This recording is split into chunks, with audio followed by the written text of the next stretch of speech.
Thank you all for watching and supporting my videos. Your encouragement keeps me inspired to create even more content. My next big goal is to reach 1,000 subscribers, and I can't do it without your help. If you enjoy what I create, hit that subscribe button and join me on this journey. Now let's dive into the stories.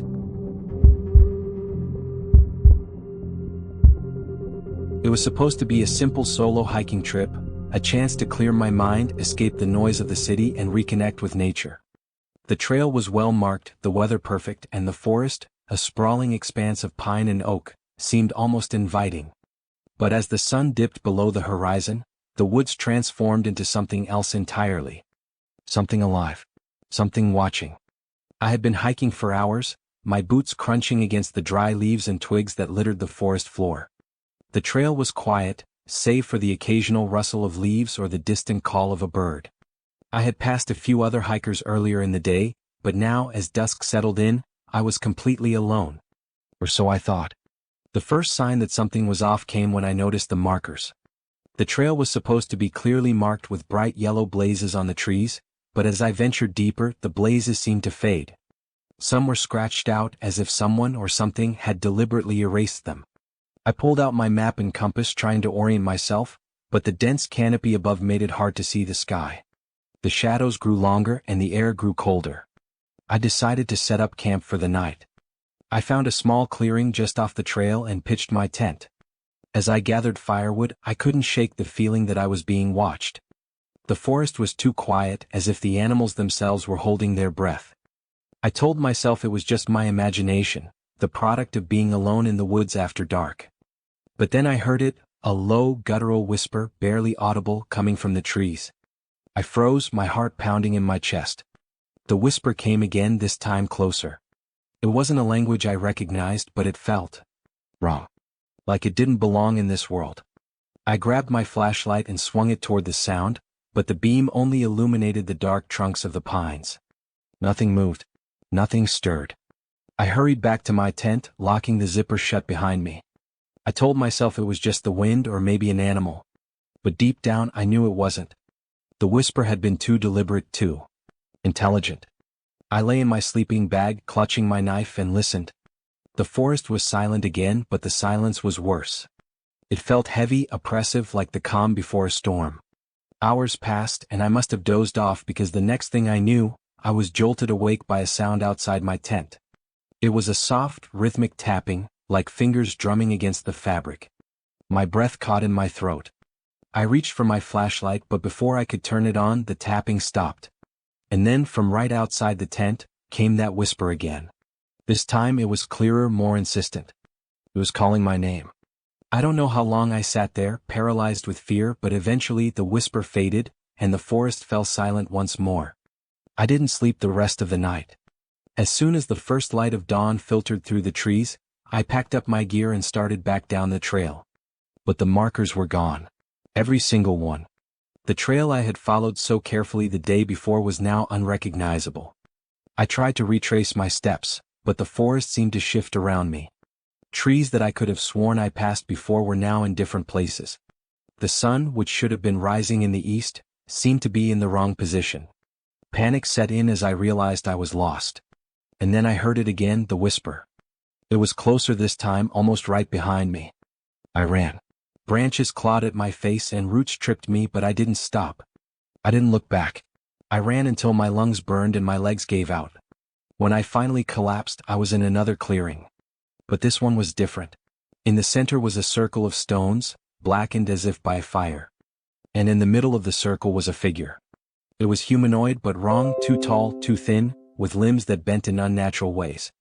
Its head turned slowly toward me, and I saw that it had no face, just a smooth, featureless expanse of skin. It spoke, and its voice was the whisper I had heard all night. It said my name again, and this time I understood. It wasn't calling me. It was warning me. I wasn't supposed to be here. This wasn't my forest anymore.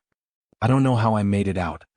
I remember running again, stumbling through the trees until I finally found a road. A passing motorist picked me up and took me to the nearest town. When I tried to explain what had happened, they just nodded, their faces pale. They told me I wasn't the first. Every year, hikers go missing in those woods. Some are never found. Others come back like me, but they're never the same. I still hear the whisper sometimes late at night when the world is quiet. It's faint, but it's there calling my name. And I know it's only a matter of time before it finds me again. Because the forest doesn't let go. Not really. I thought I was done with the forest. I thought I could leave it behind, bury the memories, and move on with my life. But the whisper followed me. It was faint at first, like a distant echo in the back of my mind. I told myself it was just stress, the lingering trauma of that night. But as the days turned into weeks, the whisper grew louder. More persistent. It wasn't just calling my name anymore. It was speaking to me in fragments of sentences I couldn't quite understand. And then there were the dreams. Every night I found myself back in the forest. The trees loomed taller, their branches twisting into grotesque shapes. The air was thick with the scent of damp earth and decay. I would walk, though I didn't want to, my feet moving of their own accord, leading me deeper into the woods. And always, at the edge of my vision, I would see it, the faceless figure watching me from the shadows. It never moved, never spoke, but its presence was suffocating. I would wake up drenched in sweat, the whisper still ringing in my ears. I tried to ignore it.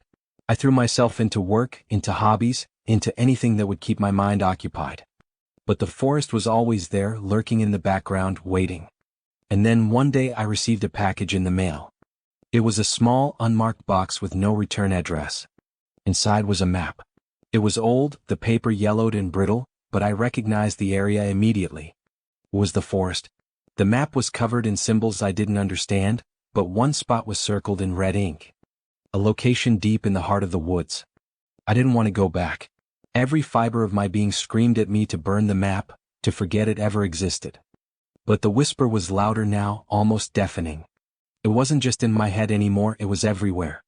In the rustle of leaves outside my window, in the hum of the refrigerator, in the static of the radio.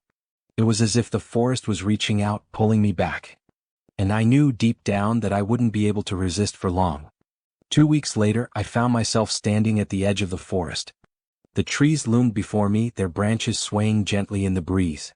The trailhead was just as I remembered it, but the air felt different. Heavier. Ominous. I adjusted my backpack, took a deep breath, and stepped into the woods. The hike started off uneventfully. The trail was overgrown, but the markers were still there, faded but visible.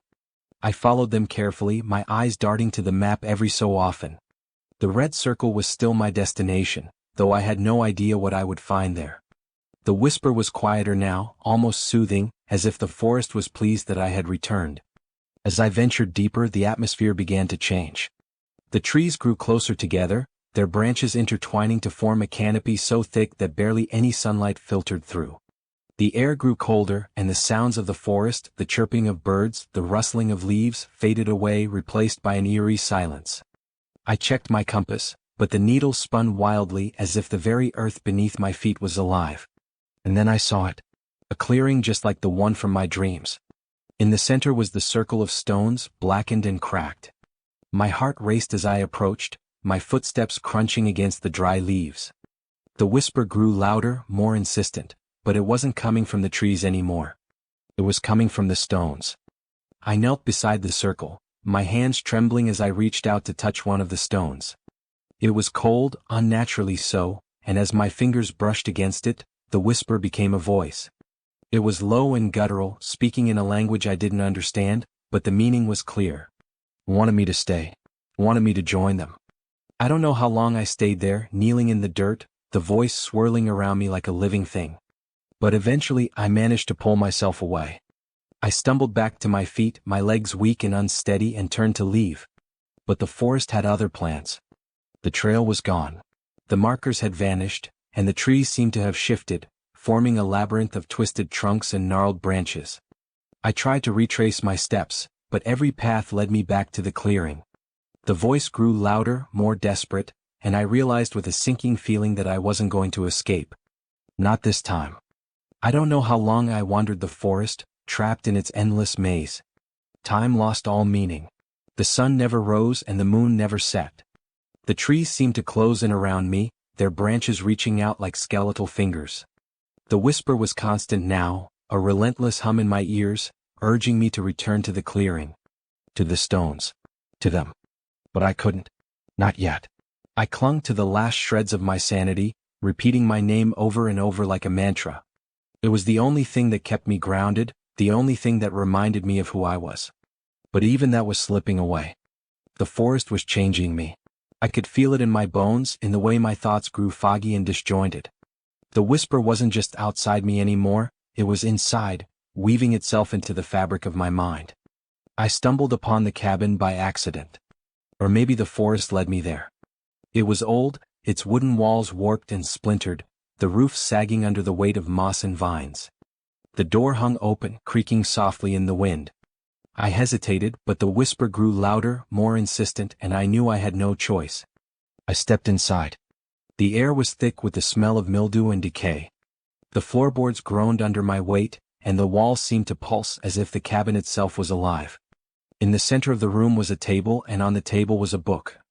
Its cover was made of cracked leather, the pages yellowed and brittle. I opened it, and the whisper surged, filling the room with its cacophony. The book was a journal. The handwriting was shaky, the ink faded, but I could still make out the words. It told the story of a man who had come to the forest decades ago, just like me. He had heard the whisper, seen the faceless figure, and been drawn to the clearing. But unlike me, he had stayed. He had joined them. The journal detailed his descent into madness, his transformation into something else. The final entry was a single sentence, scrawled in jagged letters: "They are waiting for you." I slammed the book shut, my hands trembling. The whisper was deafening now, a roar that threatened to split my skull. I turned to leave, but the door was gone. The walls of the cabin were closing in, the wood splintering and cracking as if the forest itself was trying to crush me. I dropped to my knees, clutching my head, and screamed. And then, silence. The whisper was gone. The cabin was gone. I was back in the clearing, the circle of stones looming before me. The faceless figure stood in the center, its head tilted as if studying me. I wanted to run, to fight, to do anything but stay, but my body wouldn't obey. I stepped into the circle. The moment my foot touched the ground, the world shifted. The trees twisted and writhed, their bark splitting to reveal glowing, pulsating veins. The sky turned black, the stars blinking out one by one until only darkness remained. The faceless figure reached out, its long, spindly fingers brushing against my face. And then it spoke, not in a whisper but in a voice that echoed through my very soul. "You are ours now." I felt it then, the change. My skin grew cold and hard like the bark of a tree. My thoughts fragmented, scattering like leaves in the wind. The forest was inside me, its roots burrowing deep into my mind, its whispers becoming my own. I tried to scream, but no sound came out. I tried to move, but my limbs were no longer my own. I was becoming part of the forest, just like the man in the journal. Just like all the others. Years have passed since that day. Or maybe it's only been minutes. Time doesn't mean much here. The forest is alive and it is hungry. It calls to them, the hikers and the wanderers, luring them deeper into its embrace. Some resist, but most don't. They can't. The whisper is too strong, too seductive. And when they finally reach the clearing, I am there to greet them. I am no longer the person I once was. I am something else now. Something older. Something darker. The forest has claimed me just as it will claim you, if you ever dare to walk its paths. So heed this warning, stay away. Stay far away. Because once you hear the whisper, it's already too late. The forest doesn't let go. Not ever. The trail was one of the most remote in the region, a narrow path that wound through jagged peaks and dense, untouched wilderness. It was exactly what I needed, a chance to disconnect, to push myself physically, and to prove that I could handle the solitude. I'd hiked alone before, but never in a place so isolated. Still, I wasn't worried. I had a map, a satellite phone, and enough supplies to last a week. What could go wrong? The first 2 days were uneventful. The scenery was breathtaking, with towering cliffs, crystal-clear streams, and meadows filled with wildflowers. I made good progress, covering more ground than I'd planned. By the third day, I was deep in the backcountry, far from any signs of civilization. That's when I started to notice the little things. At first, it was just a feeling, a prickling sensation on the back of my neck, like I was being watched. I told myself it was just my imagination, the natural unease that comes with being alone in the wilderness. But then I started seeing things. Movement in the trees just out of the corner of my eye. shadows that seemed to linger too long, even after the sun had shifted.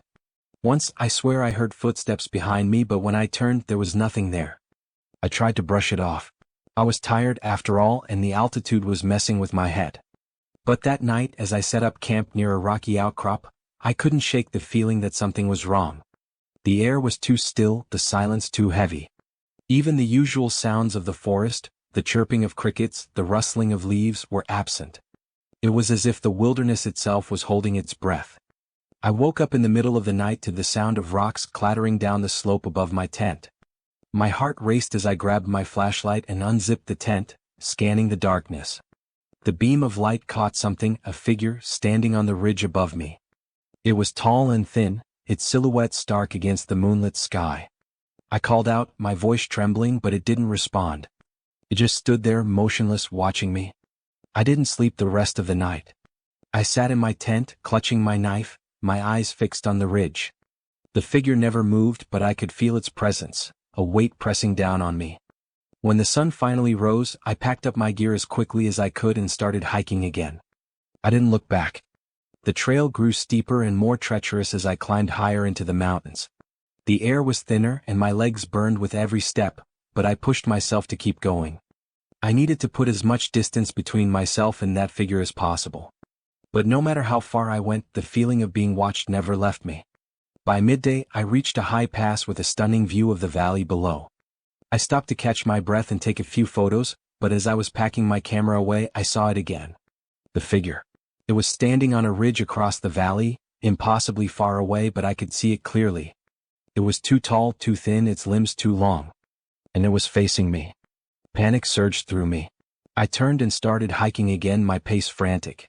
The trail narrowed, hugging the side of the mountain, with a sheer drop on one side and a wall of rock on the other. I didn't care. I just needed to get away. But as I rounded a bend, I froze. The trail ahead was blocked by a rock slide. Boulders and debris littered the path, making it impassable. I pulled out my map, my hands shaking. There was another route, a detour that would take me down into the valley and around the mountain. It would add hours to my hike, but I didn't have a choice. I started down the slope, my boots slipping on the loose gravel. The sun was sinking lower in the sky, and I knew I wouldn't make it to the valley before dark. As I descended, the feeling of being watched grew stronger. I kept glancing over my shoulder, but I never saw the figure again. Not until I reached the valley floor. It was standing at the edge of the trees, its silhouette stark against the fading light. This time it wasn't still. It was moving, its long limbs jerking unnaturally as it stepped toward me. I ran. I didn't care about the trail or the map or anything else. I just ran, my heart pounding in my chest, my breath coming in ragged gasps. The forest closed in around me, the trees looming like sentinels in the twilight. I didn't know where I was going, but I didn't stop. Not until I tripped and fell, my face slamming into the dirt. When I looked up, I was in a clearing. In the center was a circle of stones, just like the one from my nightmares. The figure was there, standing in the middle of the circle, its head tilted as if studying me. I tried to scream, but no sound came out. I tried to move, but my body wouldn't obey. The figure stepped closer, its movements slow and deliberate, and I realized with a sinking feeling that I wasn't going to escape. The figure loomed over me, its elongated limbs casting grotesque shadows in the dim light of the clearing. My body refused to move, frozen not by fear alone but by something deeper, something primal. The air around us was thick, charged with an energy that made my skin crawl. The whisper of wind through the trees sounded like voices, hushed, urgent, and unintelligible. The figure tilted its head again, and for a moment I thought it might speak. Instead, it raised one spindly arm and pointed behind me. I didn't want to look. I didn't want to turn my back on it. But the compulsion was too strong. My neck craned slowly, my muscles moving against my will, and I saw it. A narrow path, barely visible in the undergrowth, led out of the clearing. It wasn't on my map. I was sure of that. But it was there, as if it had always been there, waiting for me to find it. The figure didn't move, didn't make a sound, but its presence was a weight pressing down on me, urging me to follow the path. I don't know why I obeyed. Maybe it was the sheer terror of being so close to that thing. Maybe it was the faint hope that the path might lead me out of this nightmare. Whatever the reason, I stumbled to my feet and started walking. The figure didn't follow, but I could feel its eyes on my back, burning into me like twin brands. The path twisted and turned, weaving through the forest like a serpent. The trees here were different, older, taller, their trunks gnarled and twisted into shapes that seemed almost deliberate. The air grew colder with every step, and the light faded until I was walking in near darkness. I pulled out my flashlight, but the beam seemed weak, barely piercing the gloom. After what felt like hours, the path opened into another clearing. This one was smaller, dominated by a single massive tree. Its roots sprawled across the ground like the tentacles of some great beast, and its branches reached high into the sky, blotting out the stars. At the base of the tree was a hollow, and inside the hollow was a book. It was old, its leather cover cracked and peeling, the pages yellowed and brittle. I didn't want to touch it, but something compelled me. As soon as my fingers brushed the cover, a jolt of electricity shot through me, and images flooded my mind. I saw the forest as it had been centuries ago, untouched and pristine. I saw people, hunters, wanderers, pilgrims, drawn to this place, lured by the same whisper that had called to me. And I saw the figure always watching, always waiting. The book was a record, a chronicle of those who had come before me. Some had tried to resist, to fight back, but they had all failed.